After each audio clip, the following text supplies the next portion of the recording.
Kaugnay sa pag-archive ng Senado sa impeachment case ni Vice President Sara Duterte, makapanayan po natin si UP College of Law Assistant Professor Paulo Tamase. Professor Tamase, magandang umaga po. Magandang umaga din, Igan, at sa inyong mga tagapanood. Para maunawaan lang po ng publiko, pag sinabing archive, ano na ba ito? Patay na po ba o nakatabi lang po at pwede pang buhayin? Pwede natin siya tignan na patay hanggang buhayin. So, bagaman hindi pa talaga na-dismiss naman yung kaso ng impeachment, ay natutulog siya ng deep sleep siya ngayon sa Senado hanggang buhayin siya ng isang tama na motion. At sakali baligtarin ng Korte Suprema yung kanilang naunang desisyon, pwede na magtrabaho uli ang Senado. Well, kung babalik rin ng Korte Suprema yung desisyon nila, hindi automatic na mabubuhay yung kaso. Kailangan pa rin maghain ng motion no, sa Senado. At isa ito dun sa mga napag-awayan o usapan nila kahapon no, base Opo. dun sa wording mismo ng resolution. Alinsunod ba sa konstitusyon itong mga naging desisyon ng Senado kahapon?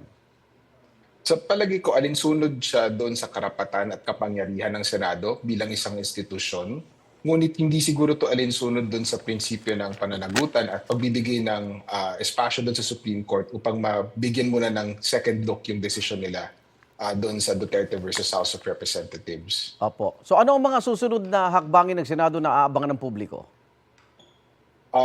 Sa ngayon, no, wala tayong inaantay mula sa Senado dito sa impeachment. Opo. Sa kasalukuyang impeachment, inaantay natin yung gagawin ng Korte Suprema. Kung babalik na rin ng Korte Suprema yung desisyon niya, then maaari na may maghain ng sapat o tapat na tama na motion sa Senado upang buhayin ulit yung kaso ng impeachment. Ngunit kung hindi ito babalik na rin, then mukhang refiling na ang susunod na usapan. So sa Kamara naman po, yun ang susunod nila hakbang. Mukhang marirefile na sa February 2026 na po ito. Kung hindi po babalik na rin ng Korte Suprema yung decision nila sa Duterte versus House, mukhang refiling po ang susunod na mangyayari sa House of Representatives. Maraming salamat, Assistant Professor Paulo Tamase. Ingat po. Maraming salamat din po. Igan, mauna ka sa mga balita, mag-subscribe na sa GMA Integrated News sa YouTube para sa iba't ibang ulat sa ating bansa.